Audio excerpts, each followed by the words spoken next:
who can speak Goblin. Mm-hmm. That is Um, doable. Because we've ran into this like 3 times now. Not necessarily in a row, but it keeps coming up. And they are a major faction here. And they respond to order and power. But not always the way we want. But maybe if we could talk to them, we could at least sort of orient the WOG in a way favorable to us. If we could at least talk to them. Now, don't we have a sense that these gargoyles kind of speak for the forces of the temple? Like, what if we showed the head of the gargoyle that we decapitated and just, you know, pantomime, like, where do these things go? That's a fair question. Do you want to try that? What do you guys think? Magnus Well, is going to Praderi was saying that we shouldn't show the gargoyle head. Well, like, yeah, like that may be some like we've upset the balance kind of thing. I don't know. You think that would backfire? That I or don't. now that- I now that don't we have know because like the way the gargoyles were kind of going was they seemed to be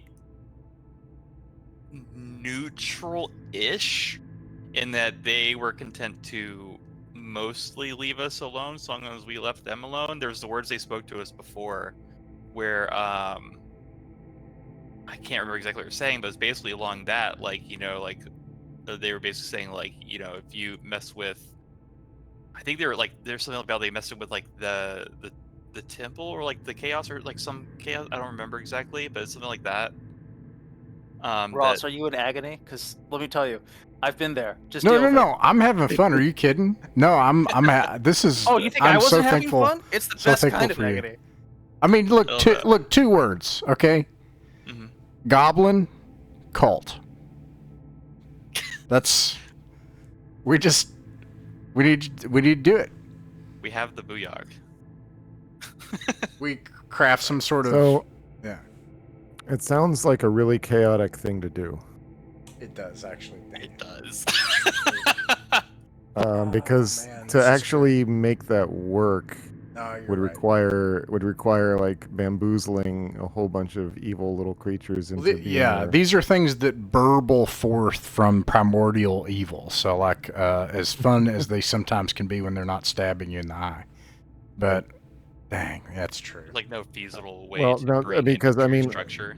Well, practically, we actually know some goblins because we were friendly and paid for some goblin sure. keelboat people to take us down the river one time. And That guy's that probably was still out there. Those guys seemed like they had their. right. That their was head in going to the be my situation together. suggestion. I mean, those guys speak common, or at least the captain did. Yeah, So that's a good idea. maybe we can hang out at the Krogan's little, crap hole tavern, but by the water, and The goblin has fallen asleep, by the way. Not magically. He's just drunk out of his mind. I'm sure it's magical to him. He's probably It's- never been, and he probably never had one I- like that. I don't know. Now's as good a time as any to loot the dead. Oh yeah, about that. Let me go ahead and summarize that. Alrighty. Are you killing the last 2 sleepy goblins, or you're leaving them alive? No, we're not, if we're he not doesn't- gonna kill them. Oh, Okay. well, if he doesn't care, why should we? Well, because we need them to mine the ore. Yeah. I guess.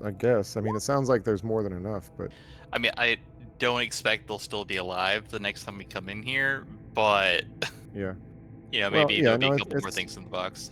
it's fine. It's fine. We don't have to kill him, but I guess that might. Alrighty. Notekeeper, let it be known that we have found 88 silver pieces, and much more relevant to you in terms of its financial value, a strong box full of gold and mithril ore.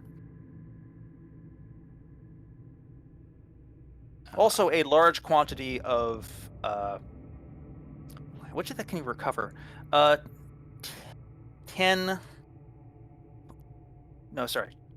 20 flasks of oil. 10 mining picks. So I does mean, it look like they're we using should, the? we should leave them with the oil so they can defend Yeah. themselves against them. Okay. Yeah. I will clarify. So The goblin who you have charmed is climbed on top of Moore and fell asleep. Moore is having some difficulty carrying him handily, and is ready to leave. Thank you. Yes, she will try to return him to the filth from which he came, without waking him. Okay. And with that, it is 8:30. I presume you will return to the light-lit world above. Yes, please. Alrighty. You have Can I just significant- say? No, go. Sorry. You may say something, but only if it's to flatter me. Otherwise, please wait a moment. It's not. Oh, okay. Perfect comedy timing. All right, so you guys return.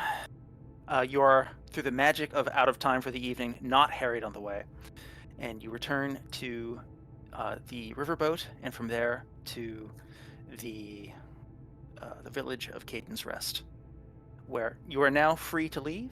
The adventure is over for the evening. However, I am now going to roll on my random weekly encounter table to see what sort of exciting things happen. Like on the way back? To see what sort of things, what sort of visitors are at Caden's Rest when you Oh. return. Yes, which is way less likely Oh, to man. involve a fight. We have to skip over. Put on the jams. Nice cozy medieval. Yes, one moment. You'll forgive me for using this phrase, but Richard, Yes? biggest case of magical blue balls I've ever had in any freaking